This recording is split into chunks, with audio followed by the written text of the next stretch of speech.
problem kita orang-orang merdeka itu, pertama setidaknya orang-orang merdeka itu kadang-kadang daya juangnya itu jadi berkurang, Pak. Karena sudah menganggap bahwa semuanya perjuangan itu sudah selesai. Sejak diproklamirkan kemerdekaan sudah selesai perjuangan, gak ada perjuangan lagi.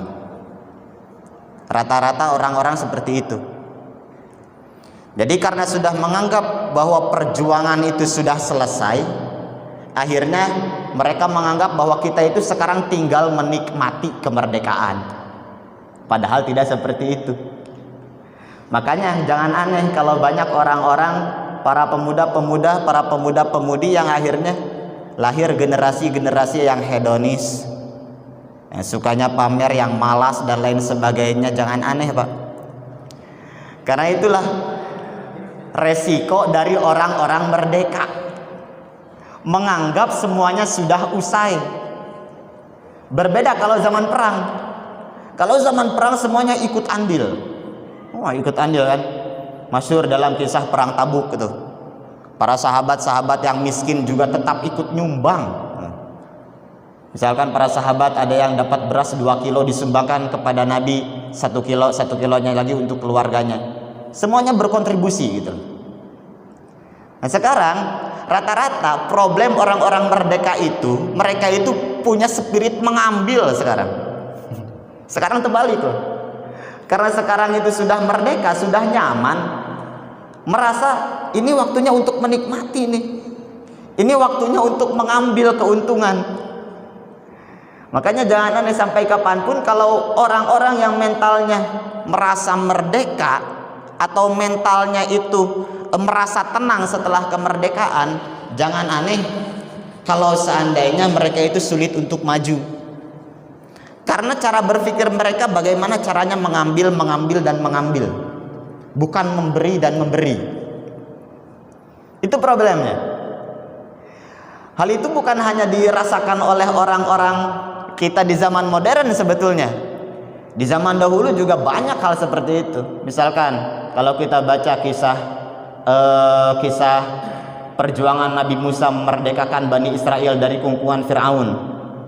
Bani Israel juga merasakan hal itu, mengalami hal itu. Dibuka dalam surah Al-Baqarah misalkan, wa idz najainakum min ali fir'auna yasumunakum su'al adzab yuzabbihuna abnaakum wa yastahyuna nisaakum wa fi dzalikum bala'un mir rabbikum adzim. Terus kemudian setelah itu ada ayat lagi, wa idz qultum ya Musa lan nasbiru ala ta'ami wahidin fad'u lana rabbaka yukhrij lana mimma tunbitul ardu min baqliha wa qithaiha wa fumiha wa adasiha basaliha. Perlu kita ketahui bahwa para nabi yang diutus oleh Allah itu sebetulnya adalah semuanya adalah pelopor kemerdekaan. Baik dari Nabi Adam sampai Nabi Yuna Muhammad Sallallahu Alaihi Wasallam, semuanya itu adalah para pelopor kemerdekaan. Pelopor kemerdekaan dari apa?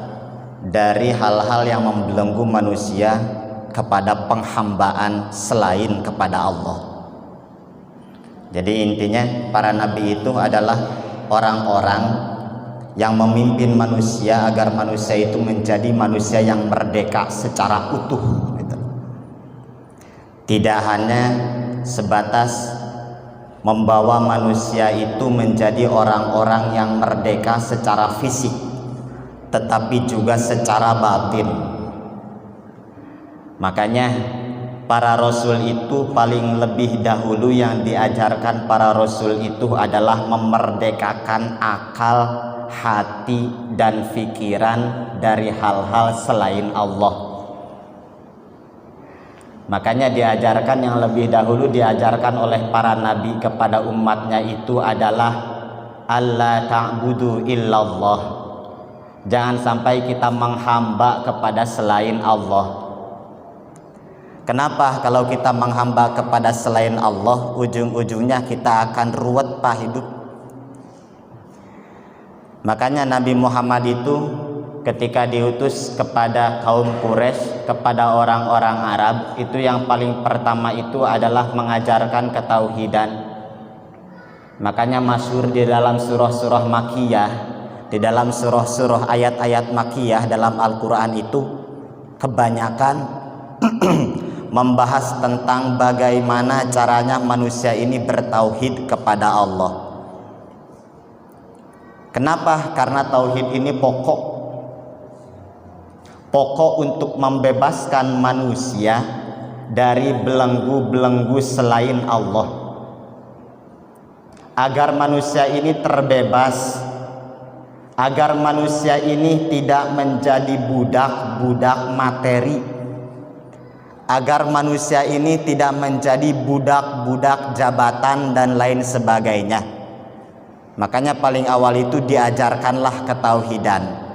Dalam surah Makkiyah misalkan, ya ayyuhan nasu ubudu rabbakumul ladzi khalaqakum wal ladzina min qablikum la'allakum tattaqun.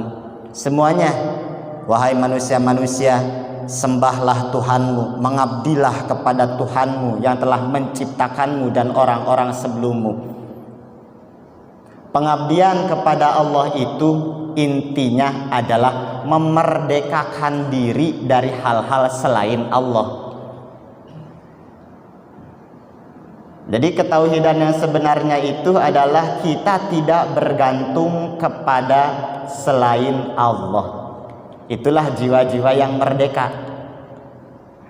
Jadi kalau masih ada istilahnya kita masih bergantung pada hal-hal selain Allah, itu belum merdeka berarti kita, Pak.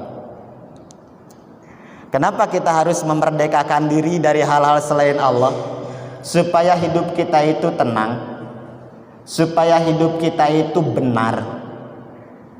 Kalau kita seandainya tidak merdeka dari harta misalkan, atau dari jabatan atau dan lain sebagainya, dikhawatirkan kita itu takut terjerumus kepada sifat-sifat negatif seperti tamak dan lain sebagainya, tamak, kikir dan lain sebagainya.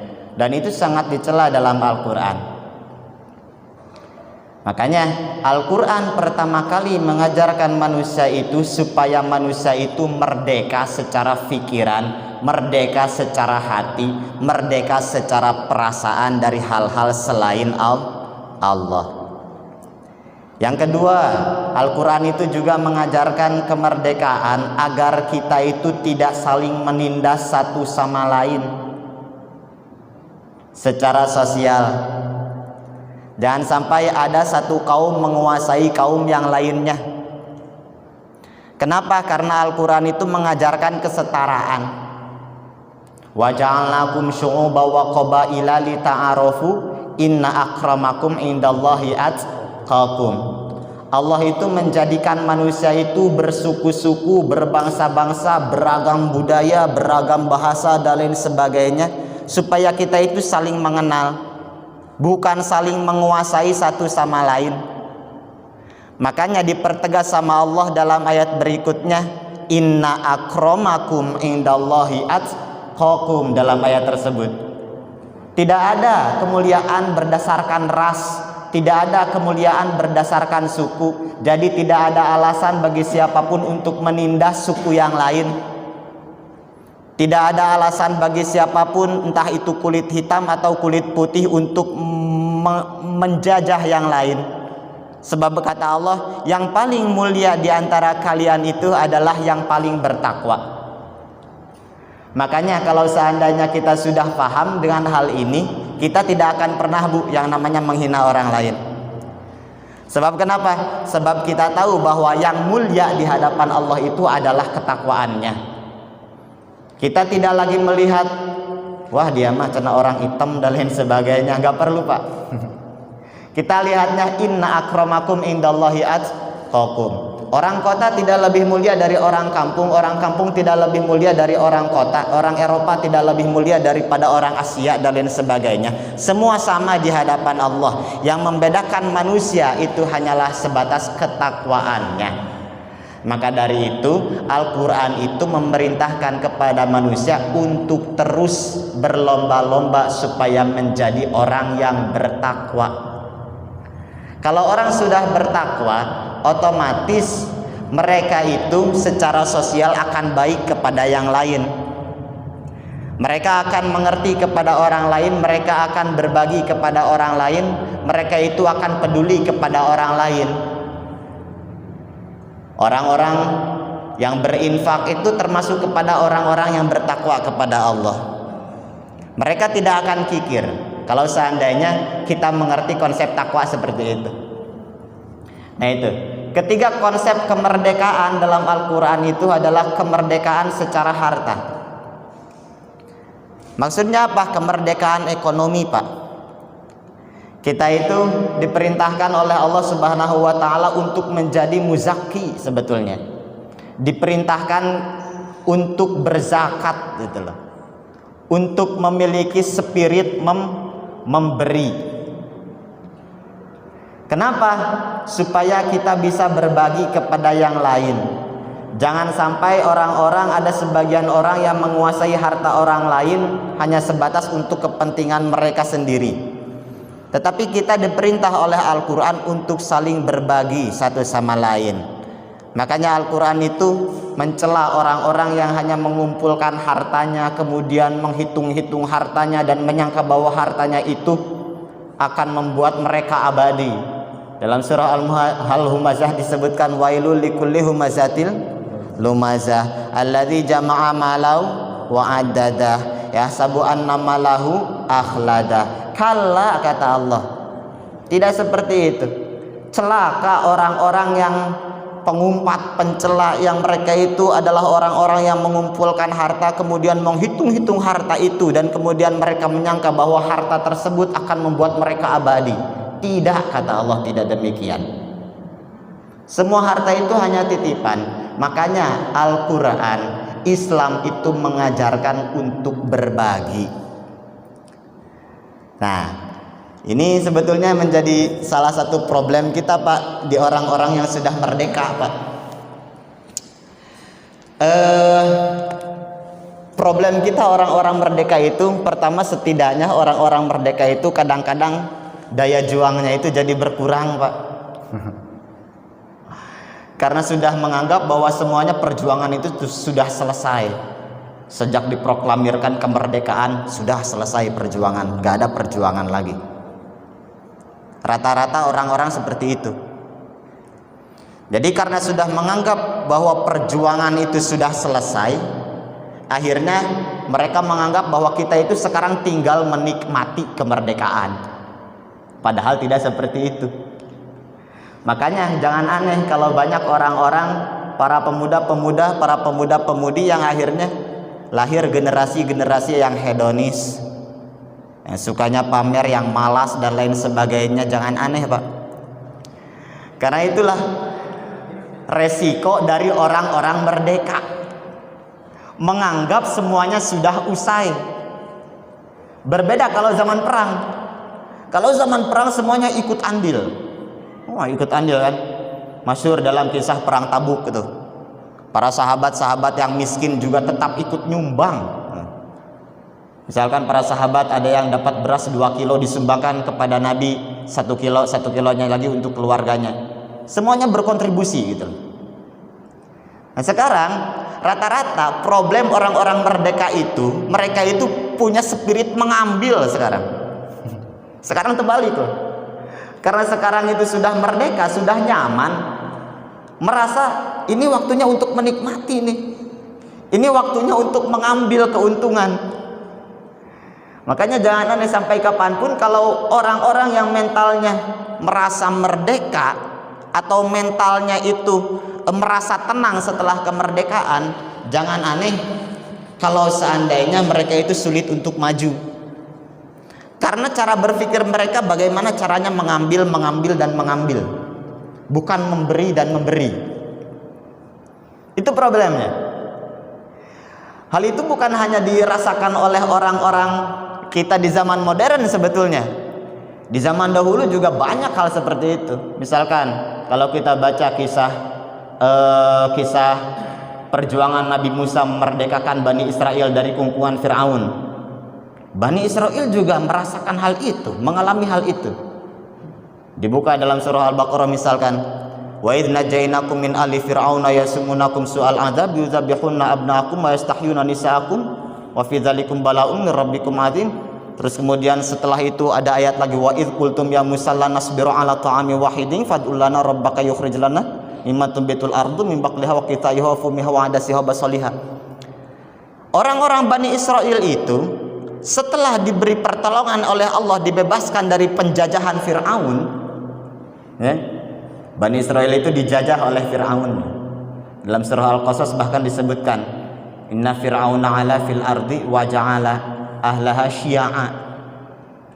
Jadi penjajahan Fir'aun kepada Bani Israel itu bukan hanya sebatas menindas mereka, mempekerjakan mereka secara paksa dan lain sebagainya, tetapi juga wa ja'ala ahlaha syia'a. Fir'aun itu memecah belah orang-orang Bani Israel gitu. Bahkan wa yastatifu ta'ifatan gitu. Menindas mereka, ditindas sama Fir'aun. Tetapi oleh Allah, qadarullah, mengutus Nabi Musa, kemudian Nabi Musa menjadi pelopor bagi kemerdekaan Bani Israel. Melalui Nabi Musa, orang-orang Israel itu dibebaskan dari penjajahan Fir'aun. Kemudian Allah menolong orang-orang Bani Israel, dan kemudian menghancurkan orang-orang pengikut Fir'aun, Haman, Korun, dan lain sebagainya.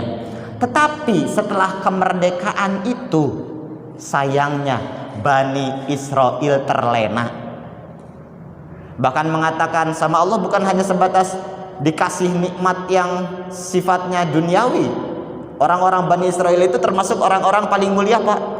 Satu-satunya bangsa yang pernah memakan makanan surga itu Bani Israel. Kata Allah, wa dhallalna 'alaikumul ghamama wa anzalna 'alaikumul manna was salwa.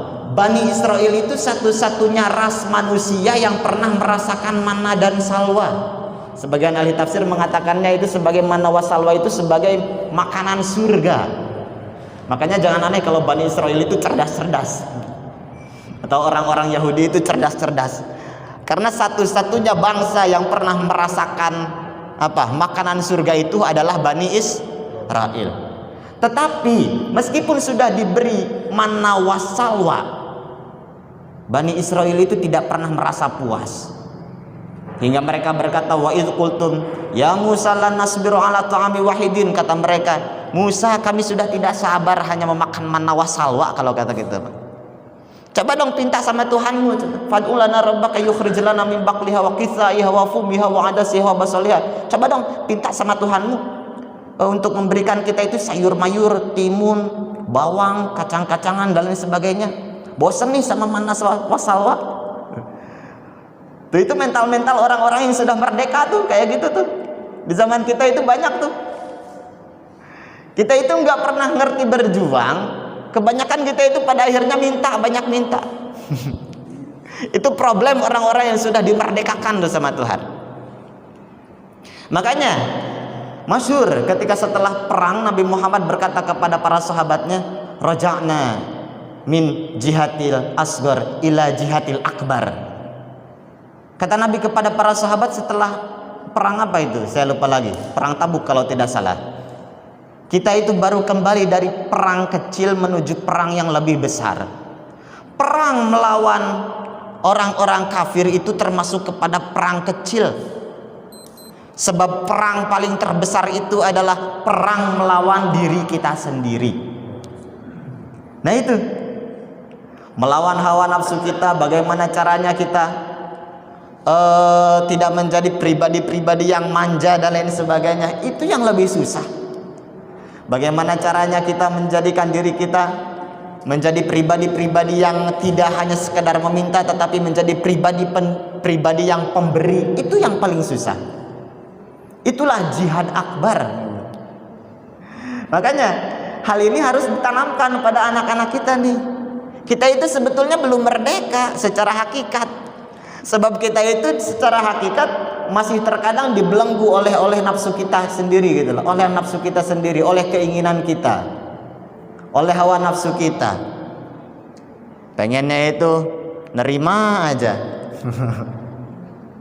Kalau dipinta memberi sulit. Itu pribadi-pribadi yang belum merdeka. Pengennya ngambil untung terus-terusan. Ngasih untung ke orang lain susah. Itu sebetulnya jihad kita, Pak. Jihad kita, perjuangan kita itu di sana. Bagaimana kita bisa berbagi sesama bangsa, sesama muslim terutama. Bahkan bisa berbagi kepada seluruh orang-orang Indonesia.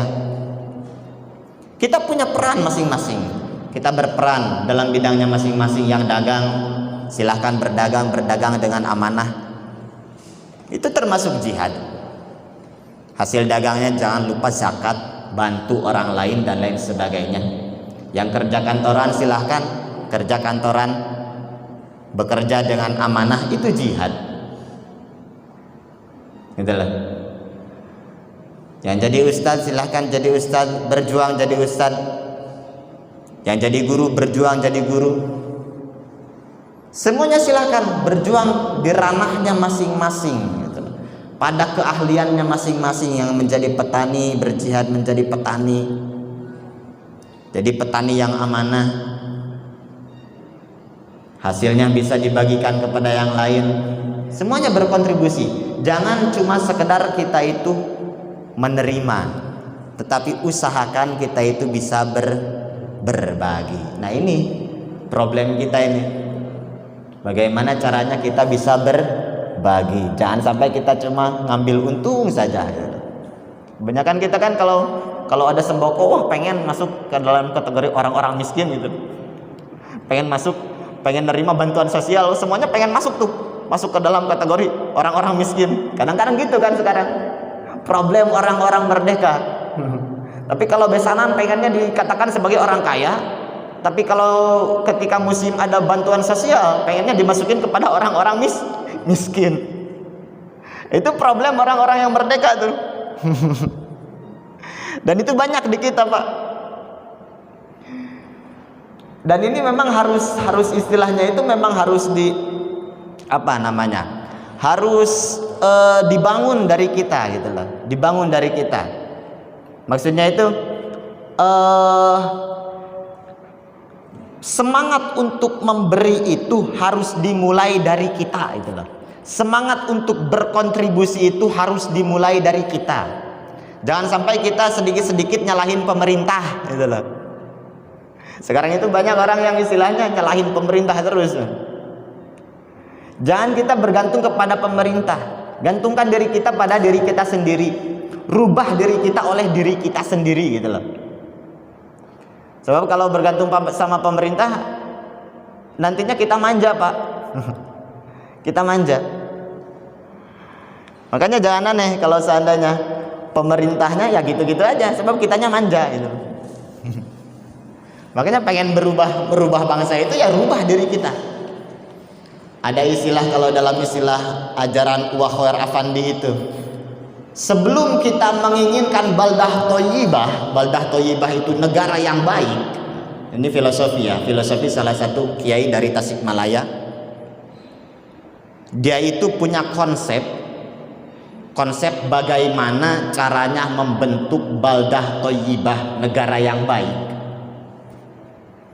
Beliau itu mengatakan tidak akan pernah ada baldah toyibah tanpa adanya qaryah toyibah. Baldah toyibah itu, negara yang baik itu tidak akan pernah ada tanpa kota-kota yang baik. Dan kota-kota yang baik tidak akan pernah bisa terwujud tanpa adanya syakhsiyah toyibah, pribadi-pribadi yang baik. Jadi dimulai dulu dari pribadinya, Pak. Kalau pribadi satu kampung sudah baik semuanya, sudah punya hasrat untuk berbagi, untuk berkontribusi dan lain sebagainya, insya Allah nanti kampungnya jadi kampung yang baik gitu. Paham, Pak? Nanti kalau kampungnya sudah baik, itu baru satu kampung. Gimana kalau sekian kampung, sekian kota, sekian provinsi? Jadi itu baru terwujud baldatun thayyibatun, negara yang baik. Kita itu seringkali menginginkan negara yang baik, terus saja istilahnya memprotes pemerintah itu loh. Tapi pribadi kita nggak dirubah. Nah itu kesalahan kita tuh. Padahal kalau kitanya sudah baik, insya Allah nanti pemimpinnya akan lahir pemimpin yang baik, insya Allah itu. Makanya Rasul itu mengajarkan para sahabat itu mengajarkan bagaimana membangun pribadi para sahabat dulu. Wah, ketauhidannya dipupuk tuh selama 13 tahun, memupuk ketauhidan, memupuk akhlak, memupuk mental dan lain sebagainya. Itu belum jadi negara tuh. Baru setelah 13 tahun hijrah ke Madinah, baru di sana menjadi negara. Kenapa? Karena orang-orangnya sudah baik. Nah itu bangun pribadi kita terlebih dahulu, baru kita gak usah nunggu orang lain. Nanti juga kita akan menjadi, kota kita ini menjadi kota yang terbaik kok. Kalau pribadinya sudah baik, mentalnya yang sudah baik, ketauhidan yang baik. Kalau orang-orang yang di satu kampung atau di satu wilayah, di satu kota sudah baik semuanya, insya Allah kota itu akan menjadi baik. Semangat gotong royongnya tinggi, semangat berbaginya tinggi dan lain sebagainya. Semangat mengasihinya satu sama yang lain tinggi. Makanya itu perjuangan yang sebenarnya. Bagaimana caranya kita menjadi syakhsiyah thayyibah, perkuat ketauhidan kepada Allah. Setelah perkuat ketauhidan, perkuat tali persaudaraan antar sesama muslim. Setelah itu mari kita berkontribusi dengan cara kita masing-masing. Paham Pak? Nah itu. Jadi sekali lagi, perjuangan kita itu sebenarnya belum selesai hanya sekedar sampai tahun 1945. Perjuangan kita itu masih terus berlanjut sampai hari kiamat. Bagaimana caranya kita menjadikan Indonesia ini menjadikan Indonesia baldah yang thayyibah? Maka cara yang paling utama, cara yang paling pertama adalah mari kita bangun pribadi kita masing-masing. Ajarkan kepada anak-anak kita bagaimana caranya berjuang. Anak-anak sekarang kadang susah diajak tani juga kadang. Itu problem tuh. Diajak kerja kadang susah. Beda sama kalau anak-anak dulu ke sawah itu masih banyak tuh. Kalau sekarang kan udah modern, tinggal pencet. Wah, pengen beli apa tinggal pencet. Sekarang itu pasar itu ada di tangan kita Pak. Kalau orang dulu enggak. Dan kadang kan orang dulu kan perjuangannya itu ke sawah, kita nanam padi, kita nanam sayur dan lain sebagainya. Kita tahu proses tumbuhnya padi itu seperti apa, proses tumbuhnya sayur mayur seperti apa, sehingga kita itu menghargai setiap apa yang kita dapat.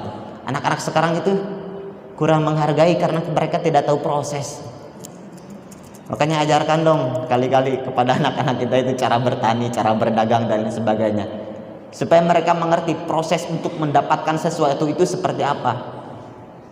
Dan kalau seandainya mereka sudah mengerti proses mendapatkan sesuatu itu, saya yakin mereka itu akan menghargai hasilnya.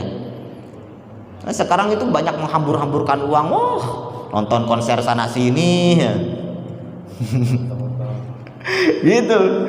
Kerjaannya menikmati aja, semua menikmati, gak ngerti caranya, istilahnya itu menghasilkan sesuatu, gak ngerti proses. Nah itu, makanya sekali lagi, kita itu sebetulnya belum merdeka secara hakiki. Perjuangan kita itu untuk menjadi pribadi-pribadi yang merdeka itu masih panjang. Kemerdekaan Indonesia itu jangan sampai dianggap sudah selesai setelah 17 Agustus 1945. Jangan sampai sana. Kita itu harus terus berjuang sampai akhir hayat, sampai hari kiamat. Bagaimana caranya membangun Indonesia supaya lebih kuat itu loh. Yuk diawali oleh diri kita pribadi masing-masing, dari sekampung dulu, dari sekeluarga dulu. Yuk kita bina keluarga kita menjadi keluarga yang mau berbagi, mau berkontribusi, menghargai proses dan lain sebagainya. Kalau sudah antar keluarga, baru antar kampung, antar RT, antar RW, antar kampung, antar kecamatan, antar kabupaten, semuanya berkontribusi. Nanti kalau sudah pribadinya baik, nanti juga kita akan menemukan mana baldah thayyibah wa rabbun ghafur itu, mana negara yang thayyibah itu, mana negara yang adidaya itu. Nah itu sampai jam berapa kan? 9. Hah? Jam setengah 9. Ya mudah-mudahan ada manfaatnya. Mohon maaf atas segala kesalahan. Wabillahi taufiq wal hidayah. Wassalamualaikum warahmatullahi wabarakatuh. Sebelum itu ada yang mau bertanya? Pak Haji.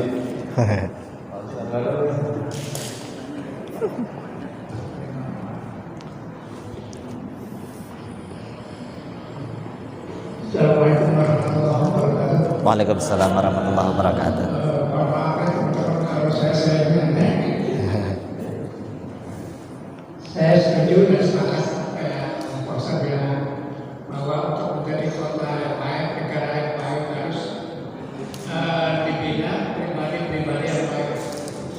Alhamdulillah kalau rakyatnya pada ngaji begini, insya Allah pada baik. Cuman masalahnya sekarang pribadi-pribadi itu harus baik, lurahnya harus baik, camatnya harus baik, polisinya harus baik, jaksanya harus baik, hakim juga harus baik. Tapi apakah mereka juga duduk bersama kayak gini ngaji gitu?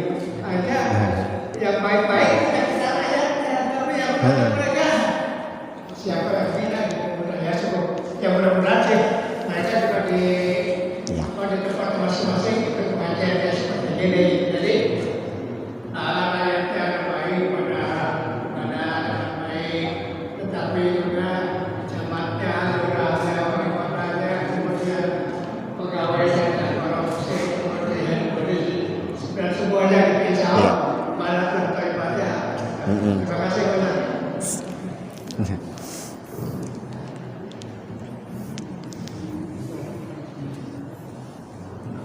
Ada lagi ya?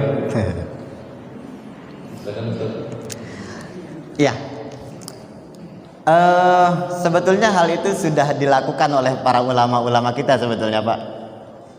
Makanya kenapa di zaman sekarang itu banyak ulama-ulama yang mendekat ke pemerintah. Salah satunya itu, Pak. Salah satu tujuannya itu membina pemerintah itu sendiri. Jadi kita itu jangan sampai buruk sangka terlebih dahulu nih sama orang-orang atau para ulama yang mendekat ke pemerintah zaman sekarang dan menganggap wah ini ulama sudah. Kita tidak bisa menjadi seperti itu. Karena mereka itu berjuang melalui caranya masing-masing. Gitu loh. Misalkan sekarang katakanlah salah satu ulama yang kita kenal, misalkan Habib Lutfi bin Yahya, misalkan mendekat ke pemerintah, yaitu salah satunya untuk membina pemerintah. Cuman kita tidak tahu gitu loh, caranya seperti apa gitu loh. Makanya kan salah satu hasanah orang-orang yang mendekat ke pemerintah itu sebetulnya sama tekniknya seperti Nabi Musa mendekati Firaun gitu loh. Jadi kan perintah Allah kepada Nabi Musa ketika mendekat kepada Firaun itu faqula qawlan layyinan gitu kan. Perintahnya kan sederhana. Untuk mengingatkan Fir'aun, untuk mengingatkan rezim pemerintah yang zalim itu, Allah saja memerintah kepada Nabi Musa dan Nabi Harun itu faqula qawlan layyinan. Engkau itu harus berkata kepada Fir'aun itu dengan ucapan yang lembut. Jadi mereka para ulama yang memang dekat dengan pemerintah dan akrab dengan pemerintah itu punya visi dan misi untuk merubah pemerintah itu sebetulnya. Hanya saja kita yang tidak tahu proses perjuangan mereka pada akhirnya seringkali menjudge mereka. Hingga pada akhirnya timbullah perpecahan tuh. Apalagi sekarang mendekati pemilu nih. Wah itu mah ulama masuk katanya mendekati pemerintah, kita jangan dulu suudon Pak. Itu problem kita loh. Kita itu mendekati pemilu ini rawan kadang-kadang saling menjelekkan ulama satu dengan ulama yang lainnya. Dan menganggap ulama yang kita ikutilah yang benar. Oh belum tentu Pak. Ulama itu berjuang dengan caranya masing-masing. Ada yang berjuang sebagai oposisi, ada yang berjuang sebagai orang-orang yang dekat dengan pemerintahan. Itu semuanya berjuang. Cuman caranya beda-beda, gitu loh. Nah ini yang harus dipahami gitu loh. Yang harus dipahami oleh masyarakat kita, masyarakat yang berada di bawah ini gitu loh. Bahwa jangan sampai kita terpecah umat Islam itu hanya karena gara-gara pemilu gitu loh.